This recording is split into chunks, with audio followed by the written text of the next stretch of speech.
हाँ बेटा कैसे हो? जतिन, लवीस, संकेत, प्रेक्षा, रोहित कैसे हो बेटा? आवाज आ रही है?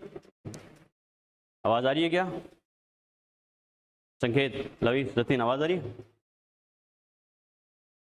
चलो बात स्टार्ट करते हैं।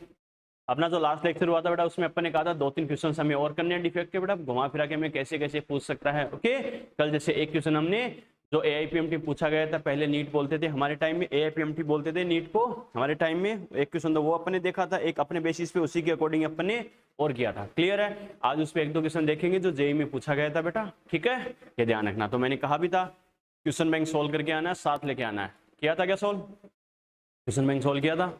जतिन, लवीस, संकेत तुम लेके नहीं गए क्या? आज जाते हुए लेके जाना बेटा। ठीक है, चलो प्रेक्षा, रोहित सोल्व किया था क्या? प्रेक्षा, रोहित सोल्व किया था क्या? Yes or no? चलो आज उसके कुछ क्वेश्चंस, वेरी गुड, अच्छी बात है। चलो आज उसके कुछ क्वेश्चंस और करते हैं बेटा। ओके चलो लिखो, और ये क्वेश्चन जेई में पूछा हुआ है, लिखो।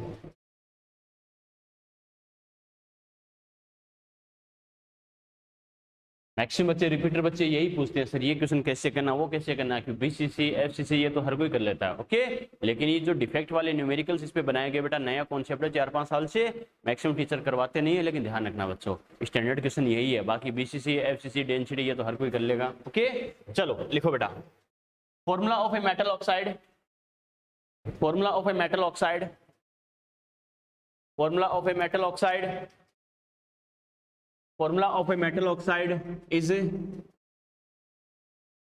M.98O। बोर्ड पे लिखा है, मैं टाइम बचाने के लिए 0 नहीं बोला, आप लगा लेना। M.98O जैसे अपन लिखते हैं ना मेटल ऑक्साइड से M2O जैसे लिखते हैं ना, वैसे ही नीचे जैसे 2 होता है 1 होता है, उसकी जगह कितना है 0.98 है। क्लियर है बच्चों? सबसे पहली बात तो देखो बेटा, क्या देखते दिमाग में आ गया कि आधे अधूरे वाला केस है। आधे अधूरे वाला केस है मतलब मेटल डेसिमल में है, डेसिमल में मतलब मेटल डेफिशिएंसी वाला है या नहीं है। मेटल देखते ही दिमाग में स्ट्राइक करना चाहिए, मेटल डेफिशिएंसी वाला केस है। समझ में आ गया? क्लियर है? तो क्या लिखा, formula of a metal oxide is M.98O in which metal is present, in which metal is present as M+2 and M+3। formula of a metal oxide is M.98O in which metal is present as M+2 and M+3। then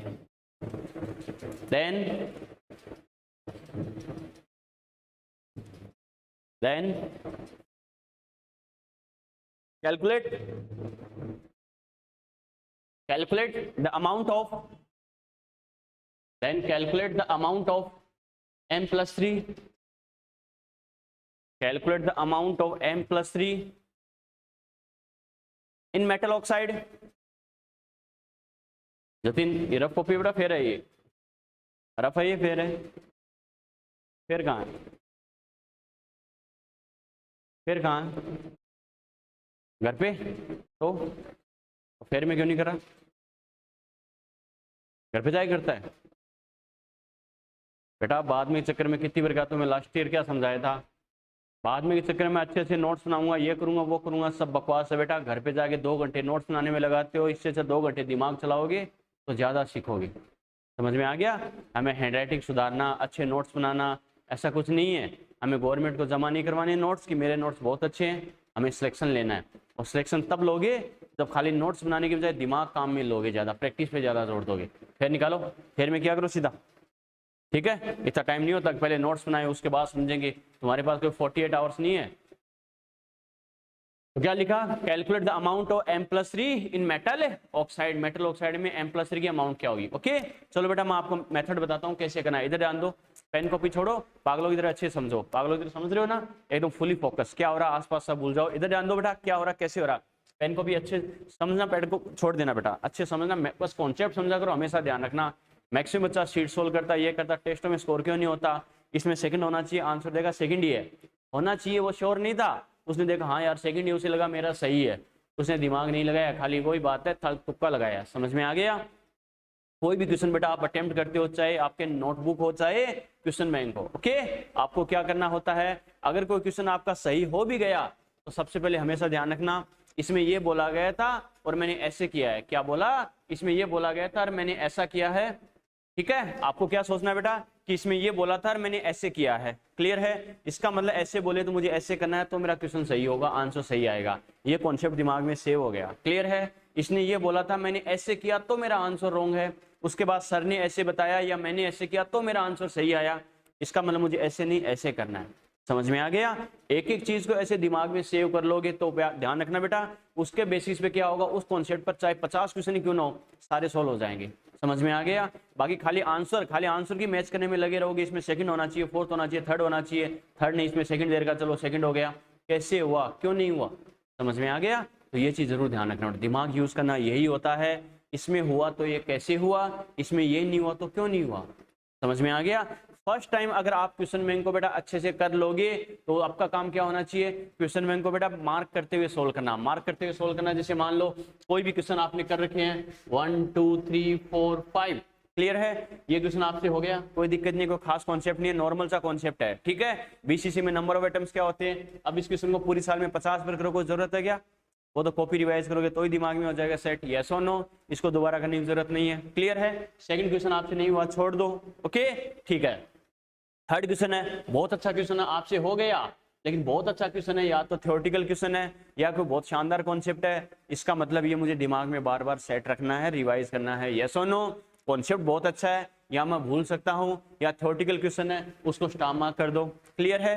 fourth वाला normal सा question है, कोई दिक्कत नहीं है, normal सा question है, एक बार करो 50 बार करो, कोई ज्यादा सीखने को नहीं मिलेगा। अपन को टाइम वेस्ट किसमें करना है, जिसमें हमसे गलती हो सके या हमें कुछ सीखने को मिल रहा है। समझ में आ गया? फिफ्थ वाला क्वेश्चन है, आपको नहीं आ रहा था, आपने छोड़ दिया, ठीक है, आपने सर से डिस्कस करके किया है, आपको लगा यार तो नॉर्मल सा क्वेश्चन है, कोई बात नहीं, टिक लगा दो, कोई बात नहीं है। क्लियर है? फिर आपको लगा यार वास्तव में मुझसे गलती है, और यदि क्वेश्चन तो शानदार है, सर ने बताया ऐसे करना है, कोई दिक्कत नहीं, अब मेरा आंसर आ गया, ये हो गया बच्चों। क्लियर है? मेरा कहने का मतलब क्या है, अगर 100 क्वेश्चन की एक्सरसाइज है तो आपने ऐसे 20 क्वेश्चन मार्क कर लिए। समझ में आ गया? अब आप जब सेकंड टाइम रिवीजन करोगे टेस्ट के साथ, चाहे 1 महीने 2 महीने 6 महीने, कभी भी आपको पूरा क्वेश्चन बैंक सोल्व करके टाइम पास करने की जरूरत है क्या?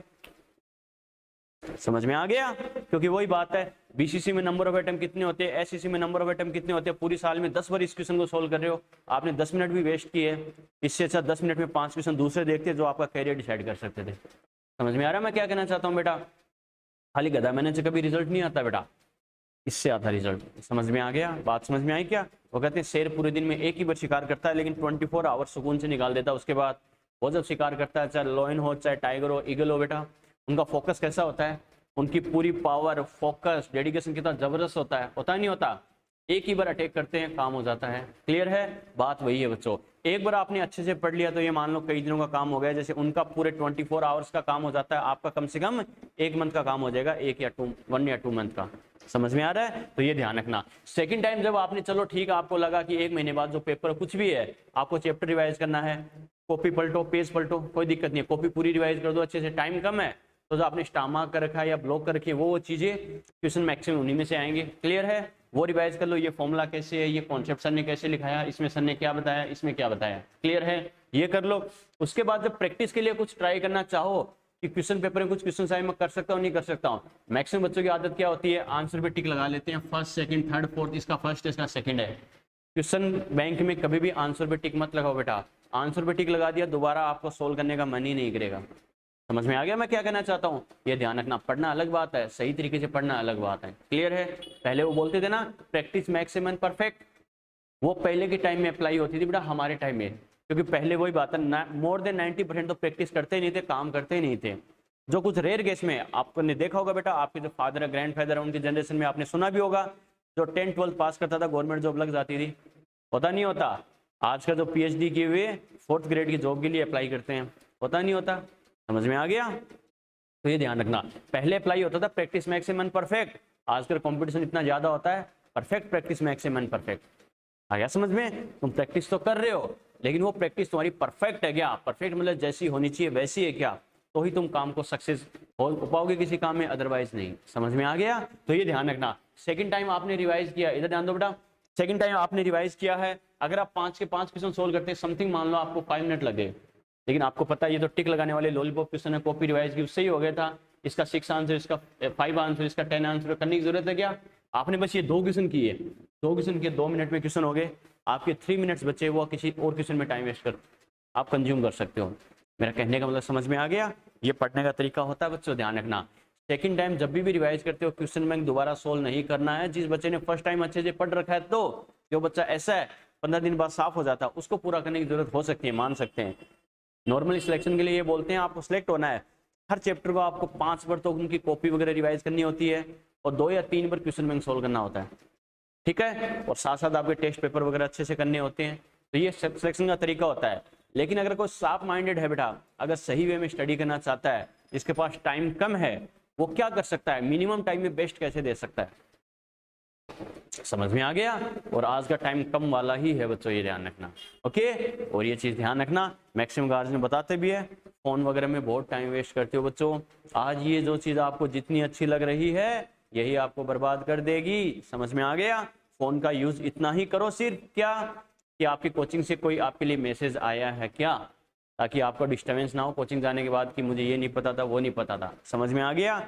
आपसे रिलेटेड आपके कैरियर के लिए, कैरियर बनाने के बाद ये सब चीजें बहुत मिलेगी, ठीक है। आज मैं कौन सी गाड़ी खरीद रहा हूँ, कौन सा मोबाइल यूज कर रहा हूँ, कोई नहीं पूछता, घर वालों को ही टेंशन नहीं है, उसे पता है, खुद कर लेगा, उनको पता है सबको। समझ में आ रहा है? वही आप पे बेटा, जिस दिन सक्सेस हो जाओगे, डॉक्टर इंजीनियर बन जाओगे, उसके बाद क्या कर रहे हो वो आपकी पर्सनल लाइफ है। समझ में आ गया? तो ये ध्यान रखना। वो कहते हैं ना, सक्सेस होने के बाद कुछ आप करते हो तो वो होता है बेटा आपका, वही बात है, एक स्टैंडर्ड होता है, पर्सनैलिटी होती है। एक सक्सेस होने से पहले अगर कुछ करते हो तो वो हवाबाजी होती है, होता नहीं होता। तो ये ध्यान रखना। बात समझ में आई क्या? तो ये ध्यान रखना, जरूर ध्यान रखना। नीरज चोपड़ा ने पहले, आज देखा होगा उसकी कई सारी फोटो एकदम हीरो टाइप से, आज उसकी फोटो लग रही है यार क्या स्टैंडर्ड है।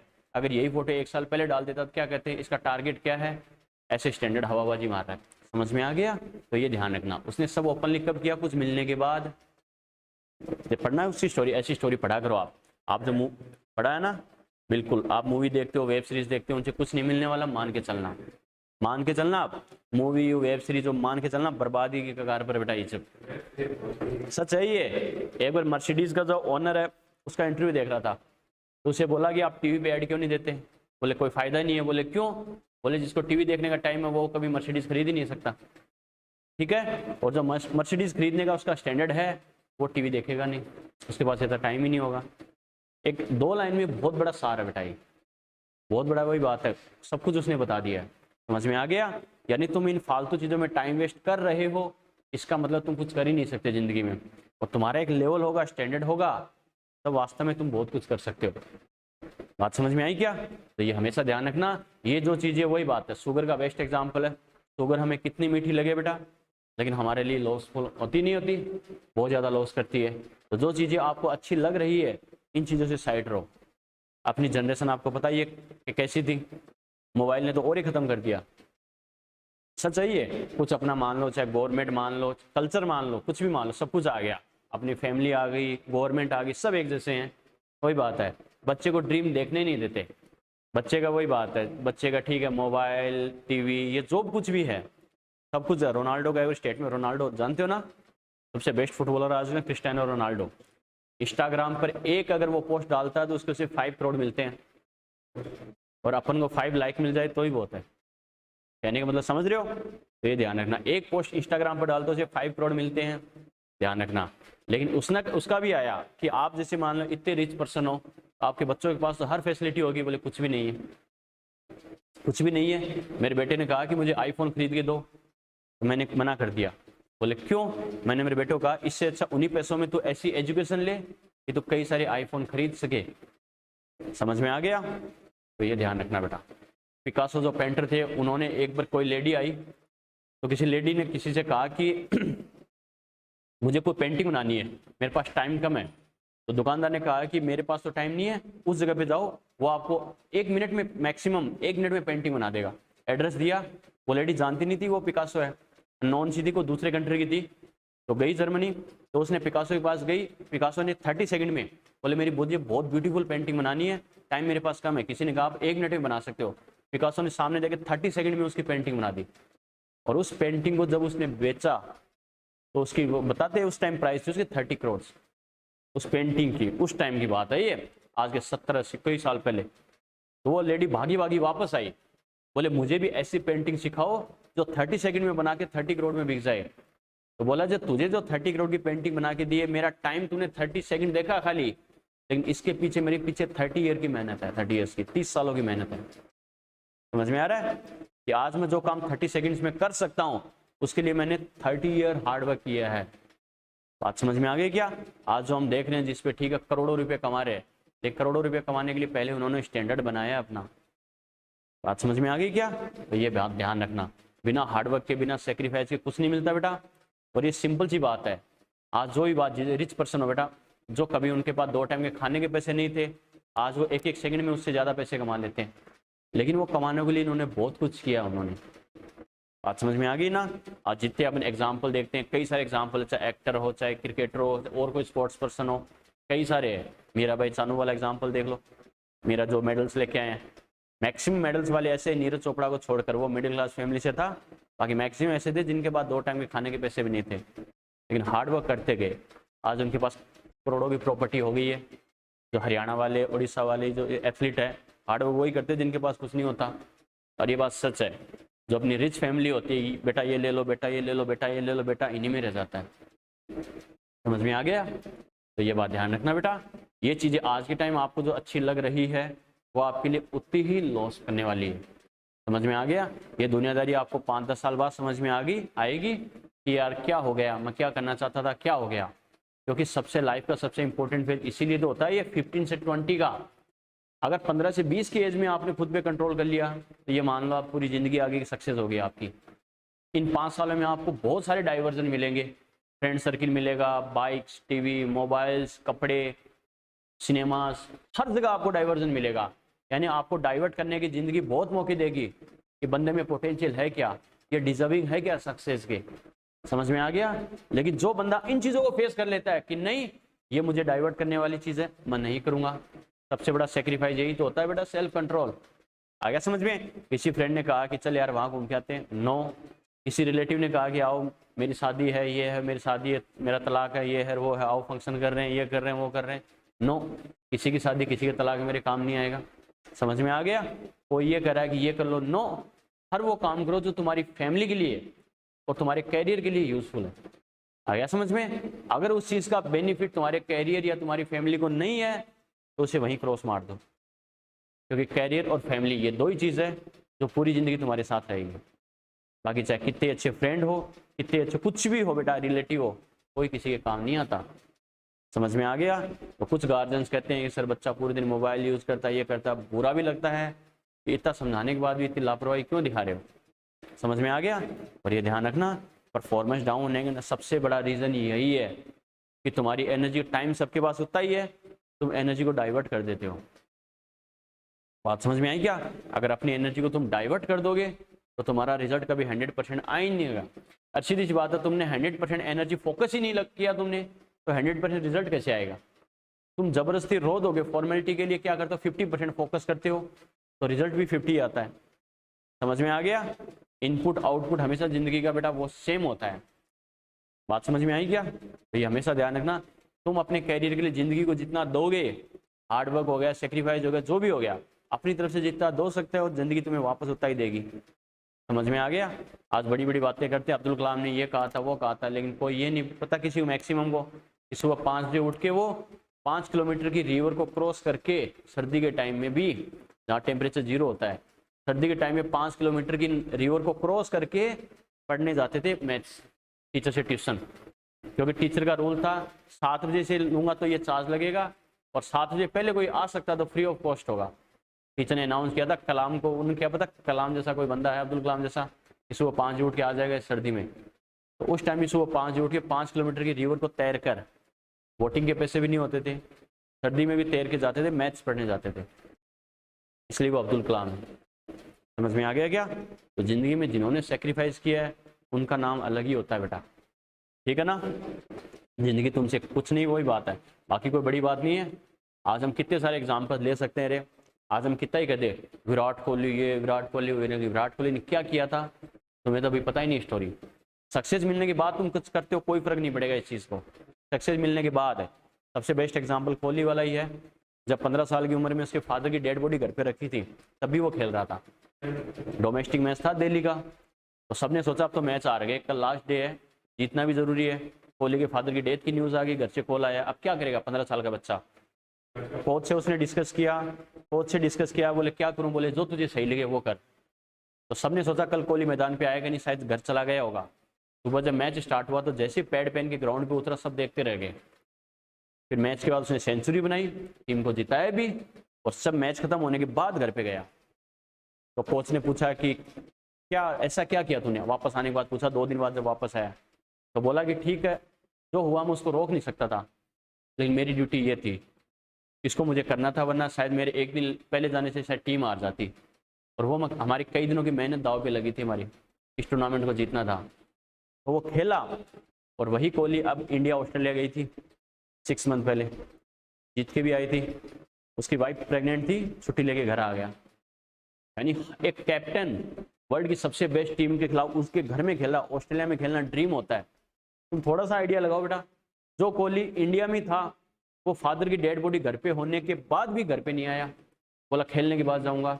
और एक छोटा सा काम था, वाइफ प्रेग्नेंट थी तो बोला मैं तो वाइफ के साथ दूंगा, उसको टाइम स्पेंड करूंगा उसके साथ, पूरी सीरीज छोड़ के आ गया। क्यों, डिफरेंस क्या दोनों में, वही कोहली है, कंडीशन पहले वाली ज़्यादा इंपॉर्टेंट थी। अरे बच्चा तो 1 महीने बाद भी मिल सकता था, देख सकता था, लेकिन दोनों में डिफरेंस क्या है, उस टाइम उसे विराट कोहली बनना था, और जब वो उसकी वाइफ प्रेग्नेंट थी तब वो विराट कोहली बन चुका था। विराट कोहली बनने के बाद उसे सिर्फ पैसों का लॉस हुआ, तो कोई ज़्यादा फर्क नहीं पड़ेगा, 6 महीने नहीं कमाए सही, बात समझ में आई, पैसे ज़िंदगी में और आ जाएंगे। लेकिन उस टाइम अगर छोड़ के चला जाता तो क्या पता शायद उसकी टीम हार जाती, उसका टीम से बाहर चला जाता हो, और क्या पता उसे मौका मिलता नहीं मिलता। समझ में आ गया। अपन बड़ी बड़ी बातें करते हैं, धोनी ऐसे, धोनी वैसे, धोनी वैसे। बोले 2015 का जो वर्ल्ड कप था, धोनी की वाइफ प्रेग्नेंट थी तो वो उसका मोबाइल भी स्विच ऑफ था, तो उसकी वाइफ ने 3 दिन लगातार कॉल किए, जब हॉस्पिटल गई कॉल लगातार किए, तो उसका कोई रिप्लाई नहीं आ रहा था, फ़ोन स्विच ऑफ है। तो उसका जो फ्रेंड रैना है, रैना को मैसेज किया कि धोनी को कह देना फादर बन गए हो। तब धोनी ने कॉल किया, फिर बोले सब ठीक है, हाँ ठीक है। तो फिर रिपोर्टर ने पूछा कि आपकी वाइफ प्रेग्नेंट थी, आपको पता था, फिर भी आपने फ़ोन स्विच ऑफ क्यों कर दिया। बोले मैं फोकस नहीं कर पा रहा था, मेरा काम है देश के लिए वर्ल्ड कप खेलना, मेरा जो बेटा बेटी जो भी होगा उसको मैं 2 महीने बाद ही मिल सकता हूँ, अभी मैं मेरी ड्यूटी पे हूँ, मेरी ड्यूटी है टीम के लिए खेलना, 100% फोकस करना। मेरा बार बार फोकस मेरे मोबाइल पे जा रहा था, तो मैच पे फोकस कर ही नहीं पा रहा था। अपनी तरह नहीं है कि वही बात है मैच के बीच में फ़ोन आ गया, मैं 2 मिनट में वापस आ रहा हूँ, साइड में चले गए। लोगों ने क्या क्या सेक्रीफाइस किया है। शाहरुख खान ने 15 साल की उम्र में अपने फादर को खोया, 18 साल की उम्र में अपनी माँ को खोया, उसके बाद भी उसकी सक्सेस सबसे बड़ी है। लोग कहते हैं अमिताभ बच्चन, शाहरुख सब बकवास है, सलमान कुछ भी हो जाए उसके आगे कोई अड़ता भी नहीं है, सच है ये। हाँ, वर्ल्ड का सबसे रिचेस्ट 2nd नंबर पे है, इंडिया का सबसे नंबर 1। वर्ल्ड का इस एक ओवरऑल जो इनकम देखे ना, वो 2nd नंबर पे है, 8% पिछले 2-3 सालों में सबसे ज़्यादा इनकम की थी उसने। तो इंडिया सबसे रिचेस्ट है, वर्ल्ड में 2nd नंबर पे है। तो जो भी है बेटा वही बात है, बाकी के तो सिर पे माँ बाप का हाथ था सपोर्ट का, चाहे सलमान खान हो, आमिर खान हो, अमिताभ बच्चन हो, कोई हो, माँ बाप सपोर्ट करने वाले थे। लेकिन जिसके माँ नहीं है, बाप नहीं है, एक सिस्टर थी वो भी मेंटली डिस्टर्ब हो गई थी फादर मदर की डेथ से, और जिससे शादी की थी वो भी दुआ मांगती थी कि फिल्में फ्लॉप हो जाए तो दिल्ली में जाके बिजनेस करे, क्योंकि इस वाइफ को बॉलीवुड मूवीज़ वगैरह पसंद नहीं थी, फालतू में कुछ नया नया सुनने को मिलता रोज़। तो वो कहती मैं प्रेयर करती थी कि इसकी फिल्में फ्लॉप हो जाए और ये दिल्ली जाके बिजनेस करे। तो वही शाहरुख खान जो अपने फ्रेंड से रोज़ के 20 रुपीज़, सच है ये, कभी पढ़ना अच्छे से स्टोरी, रोज़ 20 रुपीज़ उधार लेता था, 10 रुपये का बर्गर सुबह खाता था, 1 बर्गर शाम को खाता था। रेलवे स्टेशन में सो के कहीं ना कहीं काम मिल जाए। जब शादी हुई तो अपनी वाइफ को कहाँ लेके रहे, रहने का ठिकाना तक नहीं था। आज उसके पास सबसे बड़ा बंगला है, मुकेश अंबानी की बात, इंडिया का। समझ में आ रही है। तो लोगों ने ये अचीव किया है, एक टारगेट बना के किया, कुछ करना है तो करना है। वो बता रहा जब मैं मन्नत के आगे से निकला तो मेरे देखते दिमाग में छप गया वो बंगला कि मुझे ये खरीदना है तो खरीदना है। लेकिन जब मैंने कैलकुलेशन निकाली कि इसकी जो इनकम है, मेरी जो मूवी से इनकम होती है उसके मुझे 5 साल लग जाएंगे, और मुझे ये टारगेट 1 साल में अचीव करना है तो करना है।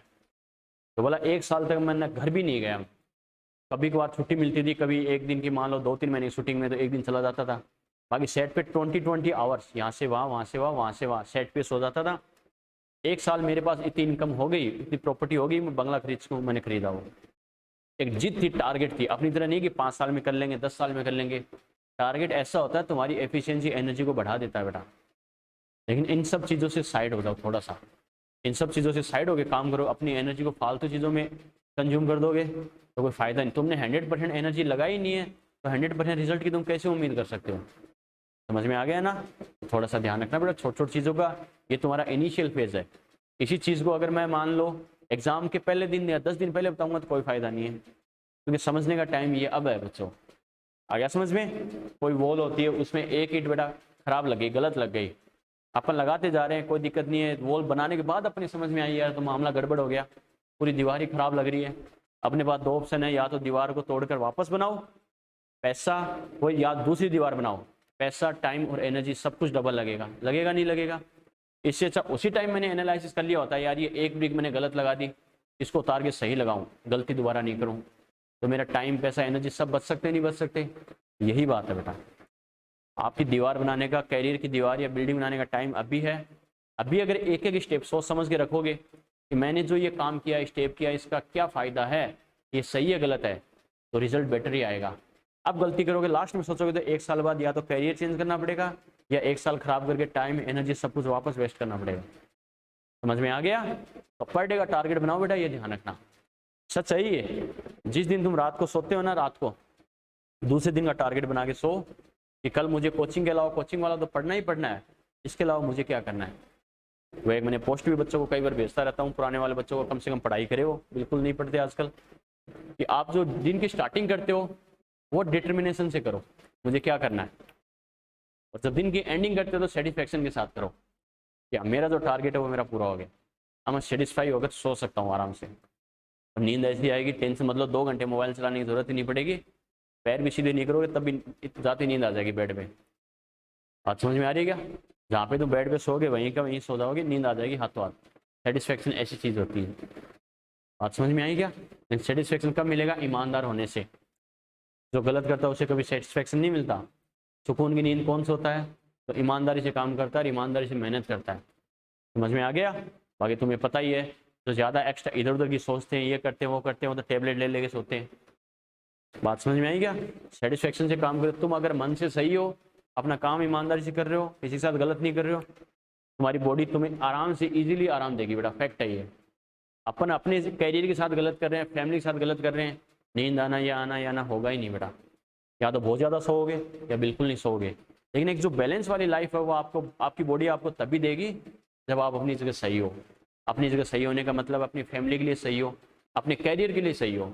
और मैं हमेशा कहता हूँ, बाकी तुम किसके लिए ईमानदार हो, किसके लिए बेईमान हो, कोई फर्क नहीं पड़ता बेटा, सेकेंडरी ऐसा भी है। लेकिन अपनी फैमिली और अपने कैरियर के लिए हमेशा ईमानदार रहो, क्योंकि ये 2 ही चीज़ ऐसी है जो तुम्हें कुछ दे सकते हैं। बात समझ में आ गई ना? अब्दुल कलाम ने क्या कहा था कि मैंने पेड़ लगाया, पेड़ समझते हो ना, ट्री, वही बात है, मैंने स्क्रू पाली, गिलहरी पाली, भाग गई, ठीक है। चिड़िया स्पैरो पाली, उड़ गई। मैंने ट्री लगाया, स्पैरो वापस आ गई, और वही बात, स्क्रू भी वापस आई, गिलहरी वापस आ गई। बात समझ में आई? बोले आपका कैरियर वो ट्री है। समझ में आ गई? आपका कैरियर वो ट्री है, और स्पैरो और ये जो गिलहरी अपन ने जो बोला है, ये अपनी फैमिली और अपने रिलेटिव्स, अपने फ्रेंड्स है। समझ में आ गया? कैरियर का ट्री लगा लोगे, कुछ बन जाओगे, सब आपके पीछे अपने आप आएंगे। वरना तुम्हारा फ़ोन कॉल भी उठा देगा, नाम चेंज कर देना अगर फ़ोन भी आपको उठा ले, चाहे कितना अच्छा फ्रेंड हो, चाहे कितने अच्छा रिलेटिव हो। एक माँ बाप है, उनको तो झेलना ही पड़ेगा। बात समझ में आई क्या? वो तो आपको झेलेंगे, और क्या करे बेचारे, मर थोड़ी जाए, करना पड़ेगा, पर क्या करे। लेकिन आपके रिलेटिव, फ्रेंड्स वगैरह सब आपको इग्नोर करना स्टार्ट कर देंगे, क्योंकि कोई आपसे प्यार नहीं करता, आपके स्टैंडर्ड से करता है। समझ में आई क्या? आप दिखने में कैसे, किसी को कुछ मतलब नहीं है, दिखने में कैसे हो, उनके लिए क्या करते हो, 1% भी फर्क नहीं पड़ता। अगर आपसे प्यार करते तो आपको कभी पूछा किसी ने कि तुझे किसी चीज़ की ज़रूरत है क्या, तो टेंशन मत लेना, तुझे कुछ चीज़ बता, तू ये कर वो कर, अच्छी कभी एडवाइस रेयर केस में कोई करता है। लेकिन तुम्हारे कुछ टीचर्स और पेरेंट्स, आजकल तो पेरेंट्स भी एक्सेप्शनल हो गए हैं। देखा होगा, 2 बच्चों छोड़ के माँ भाग गई, 2 बच्चों को गला दबा दिया। आजकल तो पेरेंट भी कुछ एक्सेप्शनल है बेटा, कलयुग है, ऐसी बात नहीं। पहले का ज़माना था कि माँ बाप बुरे नहीं हो सकते, आजकल तो माँ बाप भी कई सारे कुछ केसेस आने लगे, तो टीचर्स भी ये नहीं कि सारे अच्छे होते हैं, सब देख दुनिया ऐसी, वही बात है, कोई किसी का नहीं आज के टाइम में, लेकिन मैक्सिमम 99% पेरेंट और 50% टीचर्स आज भी है जो अपनी ड्यूटी ईमानदारी से निभाते हैं। ये बात सच है बेटा, पेरेंट 1% फॉल्ट है, टीचर्स 50% फॉल्ट है, मैं खुद कहता हूँ इस बात को, लेकिन 50% जो टीचर्स बाकी जो है और 99% पेरेंट्स है, वो बच्चों का कभी गलत सोच ही नहीं सकते।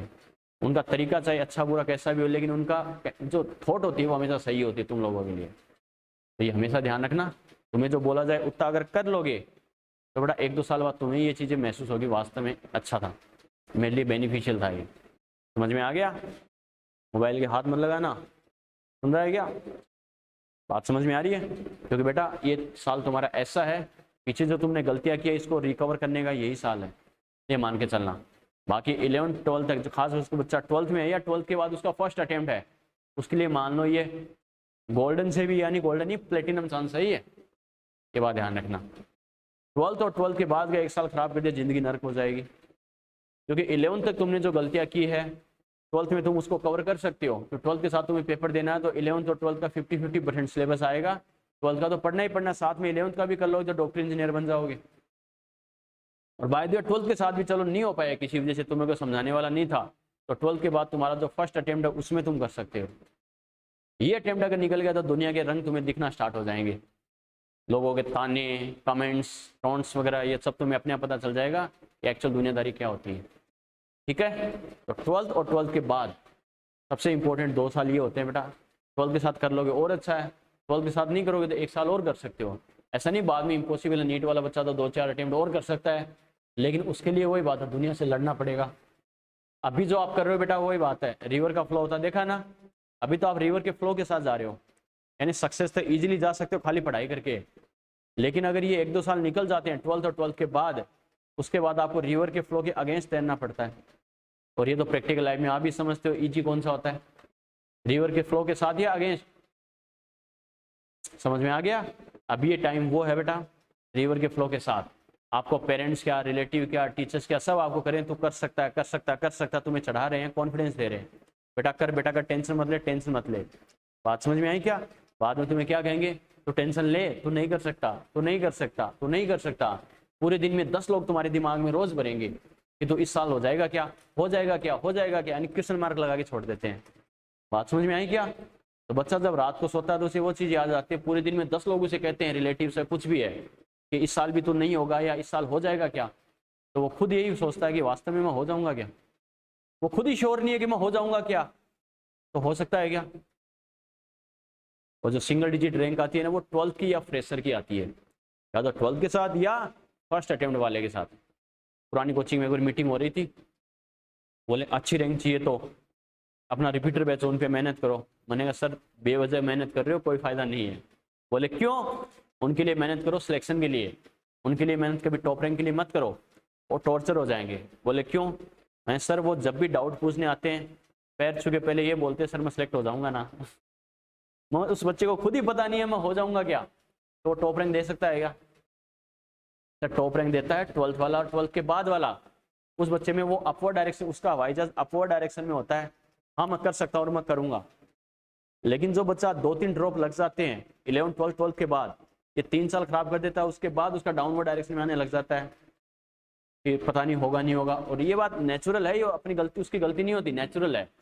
जो बंदा इन चीज़ों को झेलना सीख जाता है वो निकल जाता है, और जो इनमें दबा रह जाता है, रिलेटिव ने कह दिया, आधे दिन उदास हो गए बैठ के, पता नहीं क्या होगा, फैमिली ने कह दिया, मम्मी पापा ने कुछ कह दिया, तू तो पैसे खराब कर रहा है, 2 साल हो गए, 3 साल हो गए, टीचर्स ने कुछ कह दिया, 2-3 साल से यहीं बैठा है, कुछ जिंदगी में कुछ नहीं कर सकता, कुछ भी है, किसी ने कुछ भी कह दिया, उस चीज़ को लेके बैठ गया, यार क्या होगा क्या नहीं होगा।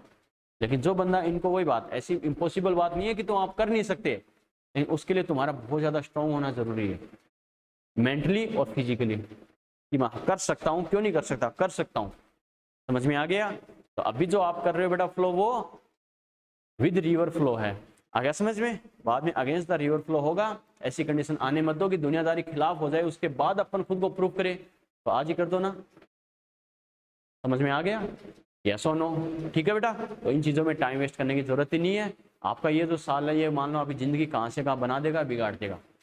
इसमें जो आपको बेस्ट ऑप्शन मिल रहा है बेटा, कोई दिक्कत नहीं, उसमें अपनी तरफ से कमी बताने दो। बाद की जिंदगी बहुत पजल्ड है और इसमें कोई डाउट नहीं होता। फ्रेशर बच्चे के कंपैरिजन में रिपीटर बच्चे का टेस्टों में स्कोर ज़्यादा होता है, मेन एग्जाम में हमेशा कम होता है, देखा होगा तुमने। बात समझ में आई क्या? जिस बच्चे ने नीट में 5 साल लगाए हैं, फ्रेशर के कंपैरिजन में माइनर टेस्ट में ज़्यादा कर देगा वो। फ्रेशर में मान लो कुछ बच्चे ऐसे होते हैं जो फ्रेशर वाले ज़्यादा कर देते हैं, वो एक्स्ट्रा ऑर्डिनरी होते हैं, सुपर टैलेंटेड होते हैं। बाकी नॉर्मल जो फ्रेशर का 70% होता है, 70-80, रिपीटर बच्चे 85-90 कर देते हैं, लेकिन एग्जाम में पीछे रह जाते हैं। क्यों? डिप्रेशन मार जाता है। हर साल आप रिवाइज करोगे, आपका नॉलेज नो डाउट 5% बढ़ेगा, लेकिन डिप्रेशन 10% बढ़ेगा साथ साथ। बोर होना, डिप्रेस होना, डिप्रेशन तभी तो डिप्रेशन क्रिएट होता है, वही चीज पढ़ के, लोगों के ताने सुन सुन के, वही बात है, उसी टीचर को बार बार देखना बोझ लगने लग जाती है जिंदगी। यार यही क्लासरूम है, सर ने पिछले साल भी कहा था, वही बात है। डायमंड की स्ट्रक्चर जेडएनएस टाइप से होता है, नया क्या है उसमें? ऐसा बोला होता है एनएसएल टाइप का होता, तब तो कुछ नया होता, कॉन्सेप्ट तो वही रहेगा। बात समझ में आ गई क्या? तो ये जो आपका टाइम है बेटा जिंदगी में बार बार नहीं आएगा, उसके बाद बहुत सारे प्रॉब्लम फेस करनी पड़ेगी। ऐसी कंडीशन आने मत दो।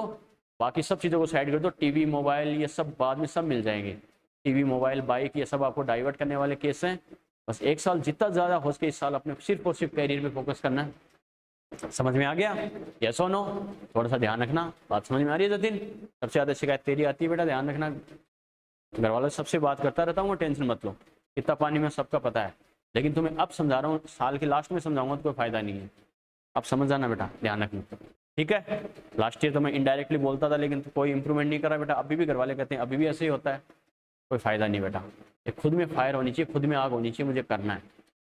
लोग तुमसे बुक्स ले लेके छीन के फेंके तो नहीं कर सकता है, करूंगा, क्यों नहीं कर सकता? बात समझ में आई क्या? और सब तुम्हारे पीछे यार आगे पीछे हो रहे, माँ बाप और पेरेंट्स टीचर्स वगैरह जो भी है, बेटा करो बेटा करो बेटा करो, तब भी नहीं कर सकते तो क्या करोगे? समझ में आ गया? वही बात है, इंसान वो होता है जो हवा का रुख बदल दे। समझते हो क्या अंग्रेजों? एयर की डायरेक्शन भी चेंज कर दे, और वही हिस्ट्री क्रिएट करते हैं। अगर खुद के मन में सोच ले मैं नहीं कर सकता तो नहीं कर पाओगे। आ गया समझ में? तो ये हमेशा ध्यान रखना। ऐसा देखो अदर फील्ड में है, लेकिन मेडल कौन लेके आ रहा है तुम्हारे सामने? दुनिया के सामने खुद को प्रूफ करना बहुत बड़ी बात होती है। बस लोगों के दिमाग में है कि चाइना ने इतने गोल्ड जीत लिए, अमेरिका ने इतने जीत लिए, उनको ये नहीं पता इंडिया वाले एथलीट किस कंडीशंस में जाते हैं। वर्ल्ड कप में हॉकी खेलने गई थी, प्लेयर्स ने खुद के टिकट भी खुद के पैसे से बनाई थी, फ्लाइट की टिकट भी। गवर्नमेंट की तरफ से उनको ये भी फैसिलिटी नहीं थी कि फ्लाइट की टिकट बना सके उनकी। समझ में आ गया? और किस अनफेवरेबल कंडीशन से अपने प्लेयर निकले, यहाँ तक गए, बहुत बड़ी बात अपने लिए, प्राउड की बात है। समझ में आ रहा है क्या? वही बात है, चाइना हो चाहे अदर कंट्री से कंपैरिजन करे, पर वहाँ की फैसिलिटी जो प्लेयर, वही तो, वो ग्लैमर है ना अपने इंडिया में, और चाहिए क्या? तुम दिखने में अच्छे हो, एंटरटेन करने में अच्छे हो, तुम्हारे लिए सब कुछ है, वरना कुछ नहीं है। पर जो भी है जैसा भी बेटा, तुम ऐसी कंडीशन आने मत दो कि सारे तुम्हारे अपोजिशन में आ जाए, कोई हो कुछ भी हो, और उसके बाद तुम्हें अकेले लड़ना पड़े। अभी तो सब तुम्हारे साथ लड़ रहे हैं, ध्यान रखना, पेरेंट्स है, टीचर्स है, बाकी तुम्हें अकेले लड़ना पड़ेगा, और तुम खुद जानते हो अकेले लड़ने में कितनी प्रॉब्लम होती है। समझ में आ गया? Yes or no? बात समझ में आ गई ना? ठीक है बेटा, यस और नो? चलो तो बेटा मैंने क्या कहा, चलो बच्चों देखो कैसे करना क्या करना। इस क्वेश्चन की अगर मैं बात करूं बेटा, तो अपने क्या कहा, तो क्वेश्चन बैंक सोल्व करने का तरीका मैंने बताया। पूरी साल पढ़ना आपको कैसे बेटा, ये भी मैंने आपको थोड़ा सा हिंट दिया है, तो उसी के अकॉर्डिंग आपको काम करना है, वरना डाइवर्ट हो जाओगे बेटा, कोई फायदा नहीं है। ठीक है, इस चीज का खासकर ध्यान रखना। चलो बच्चों, अब अगर अपन बात करें तो क्या कह सकते हैं, देखो बेटा इस क्वेश्चन में मुझे क्या करना है, एक बार ट्राई करोगे क्या? एक बार ट्राई करोगे क्या? चलो बता सकते हो क्या, थोड़ा सा बताओ बेटा, 40 सेकंड्स में दे रहा हूं आपको, थोड़ा सा दिमाग लगाओ। कॉन्सेप्ट वही लेगा, एवरेज ऑक्सीडेशन स्टेट वाला, आपको हिंट दे दिया।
ये रिजल्ट तक पहुंचे।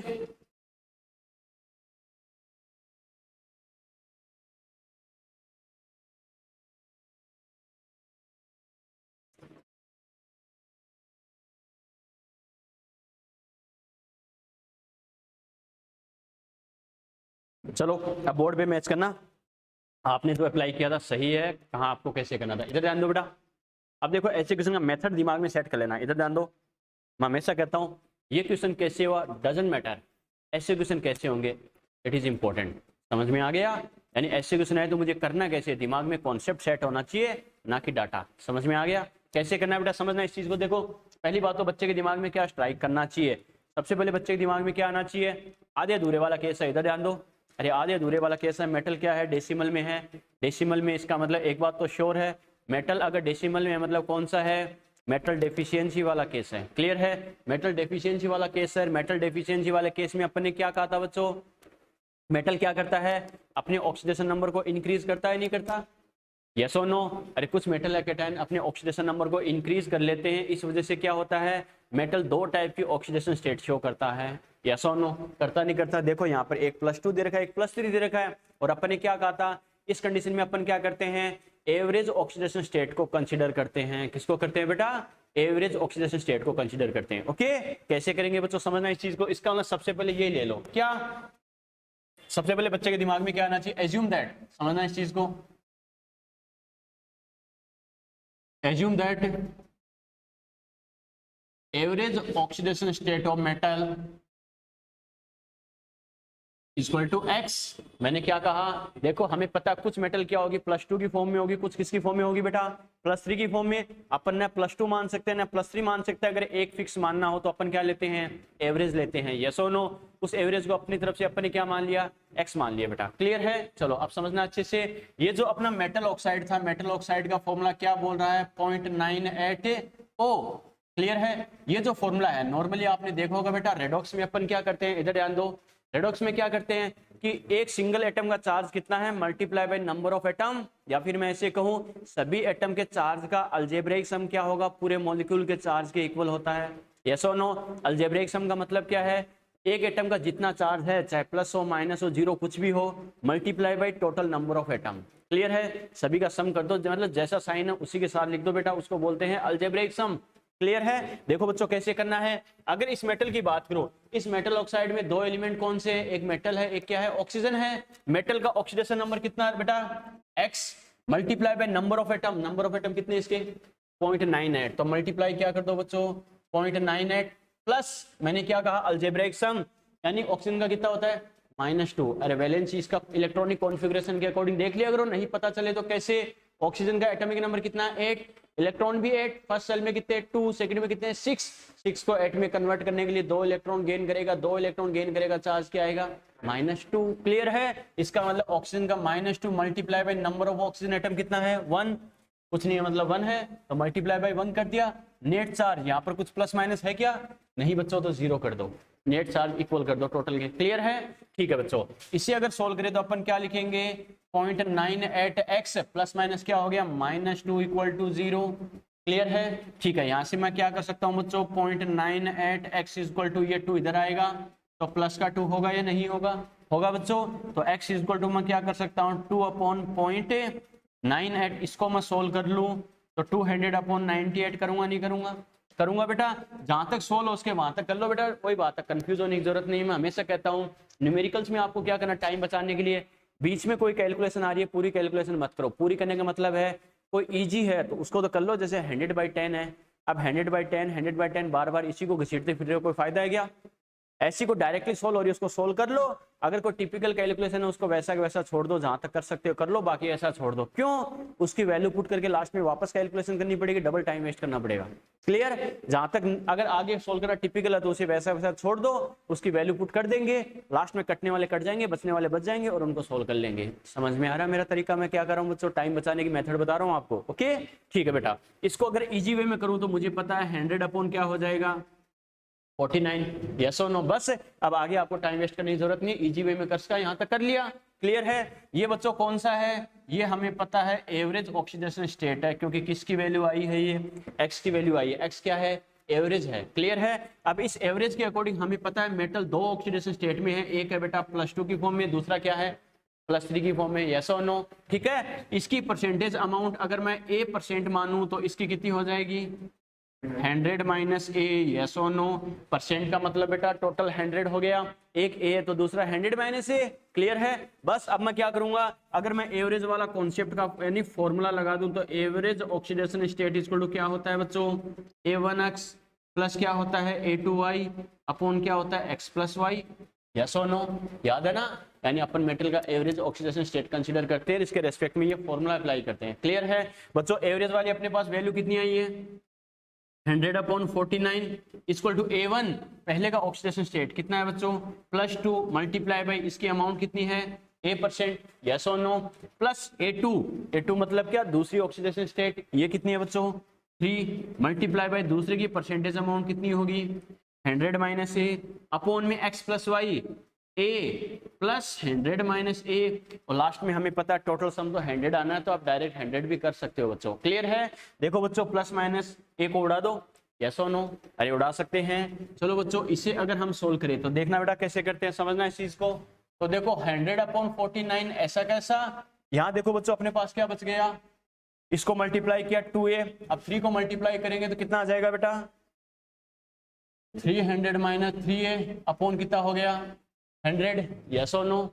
इसे अगर मैं करूं तो 100/49 इक्वल टू क्या आ गया 300 माइनस ए अपॉन 100 होगा या नहीं होगा।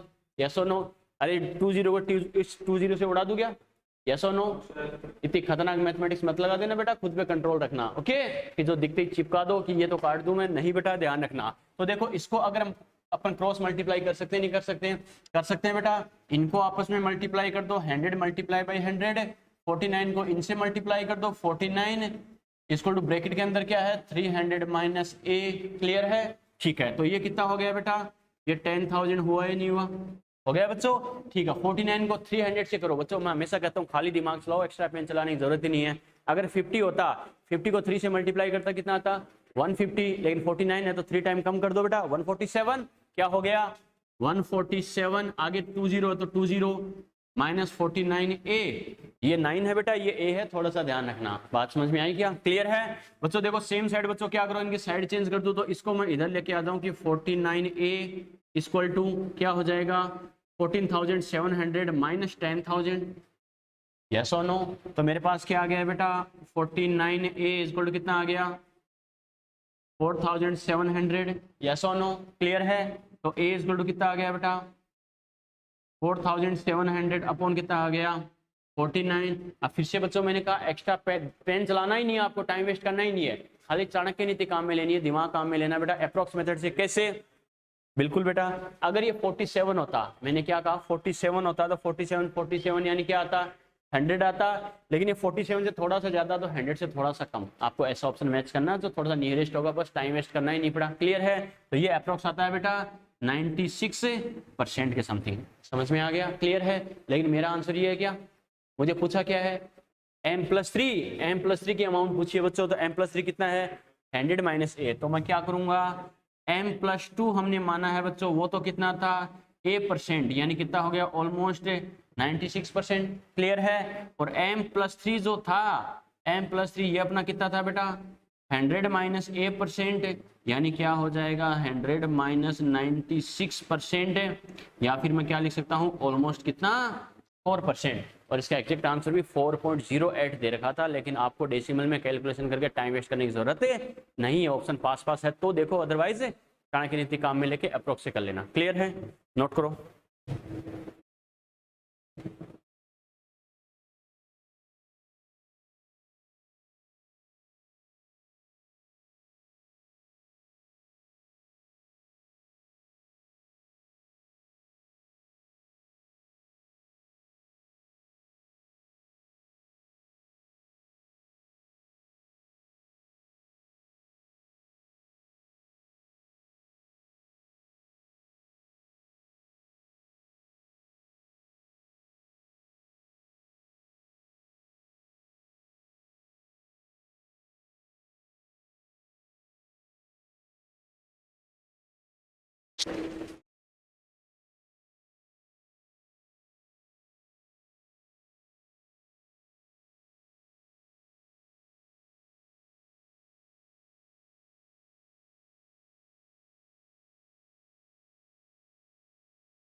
ठीक है।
चलिए बेटा, चलो एक क्वेश्चन और लिखो बेटा इस कॉन्सेप्ट पर। कैसे देखो एक हम एक और कैसे पूछ सकता है, लिखो calculate the ratio of, calculate the ratio of participation, calculate the ratio of participation, calculate the ratio of participation of Fe+2, calculate the ratio of participation of Fe+2 and Fe+3 in crystal structure of FeXO। Board पे लिखा बच्चों, calculate the ratio of participation of Fe+2 and Fe+3, calculate the ratio of participation of Fe+2 and Fe+3, लिख लिए, in crystal structure of FeXO if x less than 1,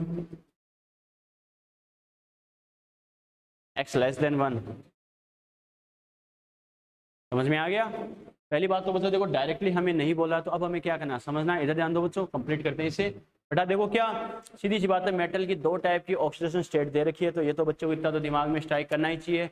metal की दो type की oxidation state कब show करता है? Metal deficiency वाले case में, यस और नो। इसका मतलब मेटल की जो दो ऑक्सीडेशन स्टेट है उनका रेशियो, उनकी किस अमाउंट में उनका रेशियो होगा बच्चों, ठीक है, ये हमें पूछा है। ओके, तो अपना सबसे पहला काम तो क्या होना चाहिए, एवरेज ऑक्सीडेशन स्टेट एज्यूम करना है, यस और नो। क्योंकि हमें पता है मेटल, कुछ मेटल आयन क्या है बेटा एटम +2 में, कुछ किसमें है +3 में, तो न तो अपन +2 यूज कर सकते हैं एवरेज वाले फॉर्मूले के लिए, ना +3 अकेली अगर एक फिक्स करना हो तो अपन एवरेज लेते नहीं लेते, और एवरेज वाला अपन क्या मान ले बच्चों, y मान ले। क्लियर? बच्चा कहेगा सर ऐसे कैसे, पहले जो x माना था गलत कैसे हो गया? x तो बेटा अब आपको जानबूझ के कंफ्यूज करने के लिए x क्या दे दिया, नंबर ऑफ एटम दे दिया। क्लियर है? यानी Fe का नंबर ऑफ एटम कितना है, x है। आगे हिंट दे दिया x की वैल्यू लेस देन 1 है, कोई भी वैल्यू हो, चाहे x हमें पता है 0.8 हो, 0.5 हो, 0.6 हो, हमें मतलब नहीं है। समझ में आ गया? इतना पता है x की वैल्यू लेस देन 1 है, यानी कोई डेसिमल वाली वैल्यू है। क्लियर है? तो x यहाँ पर नंबर ऑफ एटम भी x है, और अपन चार्ज भी x मान ले, ऑक्सीडेशन नंबर भी x मान ले, तो कंफ्यूज हो जाएंगे, तो कुछ अलग मान लो कंफ्यूजन से बचने के लिए। क्लियर है बेटा? कोई दिक्कत नहीं, किसी बुक में नहीं लिखा कि आप x ही मानो, कुछ भी मान लो समझने के लिए, इजी बनाने के लिए। क्लियर है? तो मैंने एवरेज वाला क्या माना बच्चों, यहाँ पर y मान लिया। क्लियर है? अब अपन क्या करते हैं बच्चों, मेटल ऑक्साइड का वही फॉर्मूला, ये मेटल ऑक्साइड का फॉर्मूला हमें दे रखा है, इसके लिए मैं क्या लिखूंगा, Fe का चार्ज कितना हो गया बच्चों, y multiply by number of atom कितना है, x। अब पहले मैं प्लस लिखूंगा, फिर ऑक्सीजन का ब्रैकेट में -2 लिखूंगा, टाइम पास की जरूरत है क्या, वो तो मैंने पिछला समझाने के लिए लिखा दिया था। अब जैसा चार्ज है वैसा ही लिख देना डायरेक्टली। क्लियर है? क्योंकि प्लस माइनस भी क्या हो जाएगा, माइनस होगा बच्चों। तो ऑक्सीजन का चार्ज कितना होता है, -2। अलजेब्रिक सम का मतलब क्या होता है, जैसा चार्ज है वैसा ही लिख दो। आ गया समझ में? Multiply by number of atom कितना है 1, नेट चार्ज कितना है बेटा 0। क्लियर है? इसका मतलब कितना आ जाएगा, yx -2 = 0, तो yx = कितना आ गया बेटा 2, तो y = कितना आ गया 2/x। समझ में आ गया? ये मेरे पास y क्या आया बच्चों, एवरेज ऑक्सीडेशन स्टेट आई है, यस और नो। और ये किसका एवरेज है बच्चों, एक तो Fe किसकी फॉर्म में, +2 की फॉर्म में, एक क्या है +3 की फॉर्म में, देख सकते हो आप। क्लियर है? मुझे क्या लेना है, दोनों का रेशियो क्या होगा, या किस अमाउंट में पार्टिसिपेट करेंगे, इसका रेशियो क्या होगा। तो इसको मैं क्या मान लू बच्चों, A% मान लू, तो इसको मैं मान रहा हूं B%। ठीक है? बच्चा कहेगा सर ये कैसे, तो समझना बेटा इस चीज को। एक्चुअल में क्या होता है, लास्ट क्वेश्चन में जो किया था, बच्चा कहेगा सर A को आपने A% माना, इसको 100 - A क्यों नहीं माना, बात वही है। समझ में आ गया? क्योंकि मुझे क्या बताना है, परसेंटेज का रेशियो बताना दोनों का। ठीक है, तो सपोज करो बेटा अगर मैं ए की वैल्यू कैलकुलेट करूं वो मेरे पास आ जाए 60%, सपोज करो ए की वैल्यू कितनी आ जाए 60, तो मैं 100 माइनस ए करूंगा तो ये मान लो मेरे पास दूसरी वैल्यू आएगी। फिर दोनों का रेशियो करूं, 2 स्टेप और लिखने की जरूरत है क्या? दोनों का रेशियो पूछे, दोनों को डायरेक्टली अलग अलग ही मान लो, सीधा ए और बी का रेशियो ही आपको आ जाएगा। टाइम पास कैलकुलेशन भी ज्यादा नहीं करनी पड़ेगी। समझ में आ गया मैं क्या कहना चाहता हूँ बेटा? अगर दोनों का रेशियो बोल रहा है तो आपको क्या करना बच्चों, क्योंकि हमें पता है एग्जैक्ट रेशियो तो बता ही नहीं सकते क्योंकि इसमें साथ में एक्स आएगा। अरे एक्स की कोई फिक्स वैल्यू अपने पास है क्या? नहीं बच्चों, तो अपना जो रिजल्ट आएगा वो एक्स के टर्म में ही आएगा। समझ में आ गया? तो ए को मैंने ए माना, दूसरे को क्या मान लो, बी मान लो, अगर दोनों का डायरेक्टली रेशियो बताना है तो। समझ में आ गया? क्लियर है? चलो अब अपना फॉर्मूला लगाते हैं बच्चों। क्या? Average oxidation state equal to अपन क्या करते हैं, a1x प्लस a2y अपॉन क्या करते हैं, x प्लस वाई। समझ में आ गया? क्लियर है? चलो बेटा यहाँ से अगर अपन बात करें एवरेज ऑक्सीडेशन स्टेट हमारे पास कितना है बच्चों, 2/x है, इक्वल टू ये कितना है बच्चों, a1 पहला चार्ज कितना है बच्चों, +2 मल्टीप्लाई बाय x की वैल्यू कितनी है a, प्लस दूसरा चार्ज कितना है बेटा +3 मल्टीप्लाई बाय ये कितना है b, और एक्स वाई कितना है बेटा a प्लस बी। अरे समझ में आ गया? क्लियर है? इसको सोल्व करें बेटा तो ये कितना हो गया 2a प्लस 3b अपॉन में क्या a प्लस बी। समझ में आ रहा है कैसे कर रहा हूँ? क्लियर है? चलो बेटा क्रॉस मल्टीप्लाई अगर हम कर दे तो क्या लिखेंगे, 2 मल्टीप्लाई बाय क्या हो गया a plus b equal to x को किससे मल्टीप्लाई कर दो, इधर वाले से मल्टीप्लाई कर दो, तो क्या लिखेंगे 2a plus 3b। Yes or no? ठीक है, तो यहां से क्या लिखेंगे 2a plus 2b equal to क्या होगा 2ax प्लस 3bx। समझ में आ गया? मुझे a और b का रेशियो चाहिए तो a को एक तरफ ले लो, b को दूसरी तरफ ले लो बेटा। तो इधर 2a है तो पहले से है, इस a को इधर लेके आ जाओ तो -2ax होगा या नहीं होगा? Yes or no? कुछ ज्यादा टिपिकल कैलकुलेशन नहीं है, समझ में तो आ रही है ना? क्लियर है? ठीक है बेटा, इस तरफ b तो क्या है 3bx, इस b को इधर आओ तो क्या हो जाएगा -2b। Yes or no? a को बेटा अगर कॉमन ले लूं यहां से तो क्या हो जाएगा 2 - 2x। समझ में आए ना? क्लियर है? यहाँ पे क्या लूं बेटा, b को कॉमन ले लूं क्या हो जाएगा 3x - 2। Yes or no? अगर a और b का रेशियो चाहिए, इधर a b को अपॉन में ले आऊं तो a upon b equal to इधर क्या हो जाएगा 3x - 2 बच गया, अपॉन में ये अपॉन में आ सकता नहीं आ सकता, तो क्या हो जाएगा 2 माइनस, या तो हमें ये रेशियो दे सकता है या फिर बच्चों में और कॉमन लेके एक ऑप्शन अगर और दे दे तो कोई दिक्कत नहीं है, यहाँ से 2 भी कॉमन आ सकता नहीं आ सकता, तो 1 - x ये ऑप्शन भी हमें दे सकता है। और एग्जाम में ऐसे ऑप्शन थोड़े टिपिकल लगते हैं कि पता नहीं कैसे होगा, लेकिन स्टेटमेंट कॉन्सेप्ट के अकॉर्डिंग चलोगे तो स्टेप बाय स्टेप अपने आप आंसर आ जाएगा। समझ में आ गया? क्योंकि एग्जैक्ट जो आंसर होता है 10% 20% वो तो हर कोई बता देता है। दिक्कत कहाँ होती है, ऐसे में होती है, एक्स ब्रैकेट के अंदर आएगा, स्क्वायर में आएगा, कॉमन आएगा, मल्टीप्लाई में होगा, डिवाइड होगा, कैसे होगा क्या होगा, लेकिन स्टेप बाय स्टेप चलना है कैसे करना। समझ में आ गया? छाप दो बेटा फटाफट, एक क्वेश्चन और डिस्कस करते हैं।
चलिए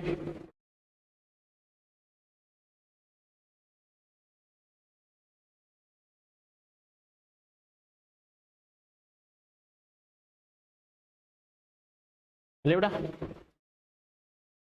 चलो एक लास्ट क्वेश्चन करते हैं बेटा चैप्टर का। चलो लिखो, a solid metal,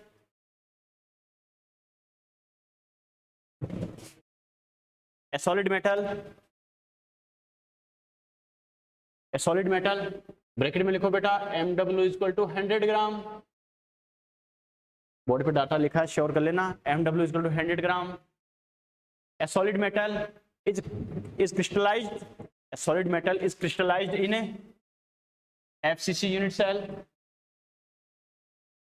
A solid metal is crystallized in a FCC unit cell.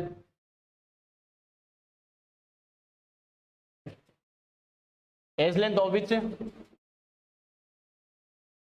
1 nanometer. As length of which 1 nanometer. As length of which 1 nanometer. As length of which 1 nanometer. Then calculate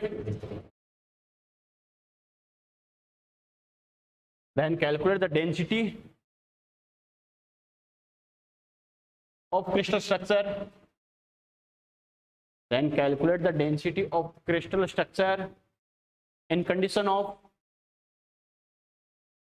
calculate the density of crystal structure in condition of 1% Schottky and 1% Frenkel defect. In condition of 1% Schottky and 1% Frenkel defect. In condition of 1% Schottky and 1% Frenkel defect. Clear है? देखो बेटा कहाँ के question को मैंने कहाँ आपस में लिंक कर दिया। ठीक है, पहली बात तो ये बताओ बच्चों, देखते दिमाग में क्या स्ट्राइक किया? जतिन, देखते दिमाग में क्या स्ट्राइक किया? क्वेश्चन देखते हैं। शाबाश बेटा, ठीक है। मैंने क्या कहा था, डेंसिटी देखते ही क्वेश्चन वहीं छोड़ देना। क्वेश्चन तो करना है, एक बार क्वेश्चन को छोड़ के सबसे पहले डेंसिटी का फॉर्मूला लिख देना, याद है ना? बहुत अच्छे बेटा, ठीक है। तो सबसे पहले क्या, जैसे बोला वैसे करते जाओ बेटा। सर ने कहा था डेंसिटी बोला है तो सबसे पहले डेंसिटी का फॉर्मूला लगा दो, Z/Na multiply by M/A³। Clear है? अब देखो बच्चों इसमें क्या बोला है, यानी ऐसा होता है वैसा होता है, तो 1% Schottky और 1% फ्रेंकल डिफेक्ट की कंडीशन में डेंसिटी क्या होगी? तो ये बताओ, पहले नॉर्मल डेंसिटी क्या होगी ये कैलकुलेट कर लेते हैं, फिर देखेंगे Schottky और फ्रेंकल डिफेक्ट की वजह से क्या होगा। समझ में आ गया? तो पहले नॉर्मल डेंसिटी कैलकुलेट कर लो। नॉर्मल डेंसिटी कैलकुलेट करने के लिए क्या करेंगे बेटा, देखो समझना। जेड क्या लिखूंगा, FCC बोला है, FCC के लिए जेड कितना होता है?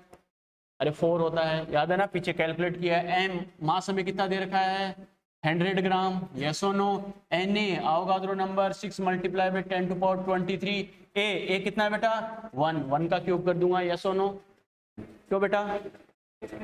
शाबाश, ग्राम पर सेंटीमीटर क्यूब, याद है ना? तो इसको नैनोमीटर में यूज नहीं करना, नॉर्मल कुछ नहीं बोले तो किस में लेना है, सेंटीमीटर क्यूब बेटा। तो क्या करेंगे, 1 मल्टीप्लाई बाई 10⁻⁷ सेंटीमीटर क्यूब है। अरे याद है ना, 1 नैनोमीटर इक्वल टू 10⁻⁹ मीटर और 10⁻⁷ सेंटीमीटर। एक एक पैरामीटर मैंने लिखा है बच्चों, क्लियर है? इसे अगर हम सोल्व करें बच्चों तो देखो अपन क्या करेंगे, 4 मल्टीप्लाई बाई 100 अपॉन क्या हो जाएगा, 6 मल्टीप्लाई बाई 10⁻23 मल्टीप्लाई बाई 10 कितना हो गया बेटा, अरे 21 हुआ नहीं हुआ?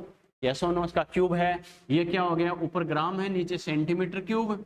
क्लियर है? ये बच्चों देखो हमें पता है ये 23 है, ये 21 हो गया 10⁻, यस और नो? और ये कितना हो गया बेटा, कैंसिल आउट हो गया।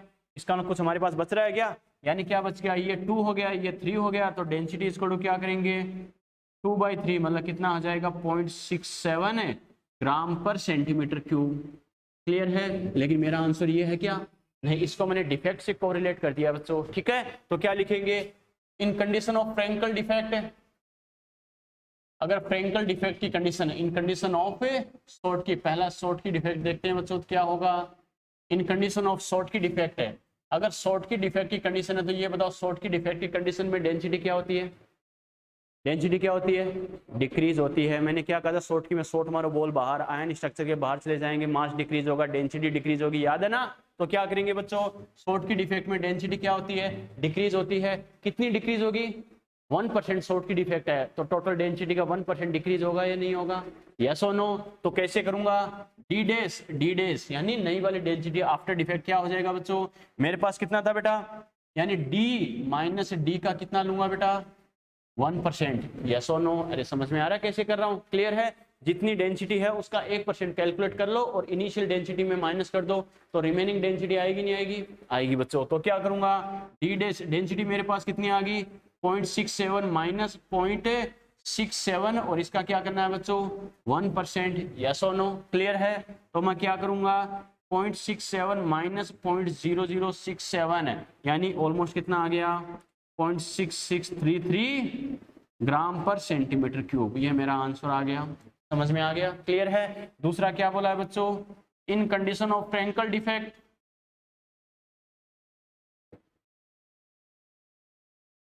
अगर फ्रैंकल डिफेक्ट है बेटा तो क्या करेंगे, इन कंडीशन ऑफ फ्रैंकल डिफेक्ट ये बताओ डेंसिटी क्या होती है, इंक्रीज या डिक्रीज, अनचेंज, शाबाश। एफ फॉर फील्ड यानी आयन ग्राउंड के अंदर ही रहेगा, मास अनचेंज, तो डेंसिटी इसको क्या होती है बच्चों अनचेंज रहती है, अनचेंज है इसका मतलब है डी डेस क्या आएगा, डी के बराबर ही आएगा, यस और नो, बात समझ में आ गई। और ये मेरे पास कितना आ रहा है बेटा 0.67 ग्राम पर सेंटीमीटर क्यूब, समझ में आ गया, यस और नो।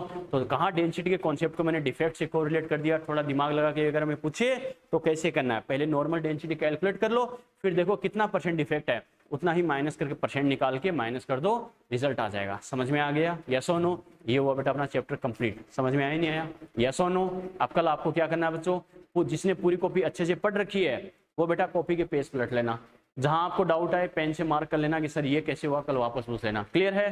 पहले कॉपी अच्छे से पढ़ो, जिसने कॉपी अच्छे से पढ़ सुन ले काम भागेगा नोट करके, पहले जिसने कॉपी अच्छे से, उसको फुली कॉन्फिडेंट, खुद भी ईमानदारी से कॉन्फिडेंस नहीं है कि कॉपी में क्या लिखा मुझे नहीं आता, वो कॉपी पूरी रिवाइज करे। जिसको फुली कॉन्फिडेंट है कि सर कुछ भी पूछ लो, वो खाली पेज पलट लेना, ये कैसे वो कैसे हो वो कैसे हुआ, वो डाउट हो तो उसको मार्क कर लेना, कोई दिक्कत नहीं, एचबी पेंसिल से कल पूछ लेना, ठीक है। जिसने अच्छे से कॉपी रिवाइज कर ली है वो फिर क्वेश्चन बैंक सोल्व करना स्टार्ट कर देना, सारा क्वेश्चन बैंक कल आपको क्वेश्चन बैंक सोल्व करके साथ लेके आना, कल आते ही क्वेश्चन बैंक सोल्व करना स्टार्ट कर देंगे, कल वाले लेक्चर में क्वेश्चन बैंक डिस्कस करेंगे सारा का सारा, जो भी डाउट्स है मैं बता दूंगा, टेंशन मत लो, अपनी तरफ से ट्राई करो, फिर कहाँ गलती करते हो वो मैं बताऊंगा, आ गया समझ में। और जिस बच्चे ने कॉपी रिवाइज नहीं की वो पहले कॉपी रिवाइज करो बेटा, ठीक है, पहले पूरी कॉपी रिवाइज करनी है, उसके बाद क्वेश्चन बैंक पर आना है, ओके। चलो बेटा और भी कोई डाउट है कॉपी क्वेश्चन बैंक कहीं भी पूछ लेना, नो टेंशन, क्लियर है बेटा। और ये कंप्लीट करके नया चैप्टर स्टार्ट करेंगे क्वेश्चन बैंक कंप्लीट करके, ठीक है। प्रेक्षा, रोहित कॉपी रिवाइज कर लेना बेटा, क्वेश्चन बैंक सोल्व करना, पूरा नहीं हुआ तो जतिन, लवीस, संकेत पहले कॉपी रिवाइज करना बेटा, ठीक है, ओके बाय।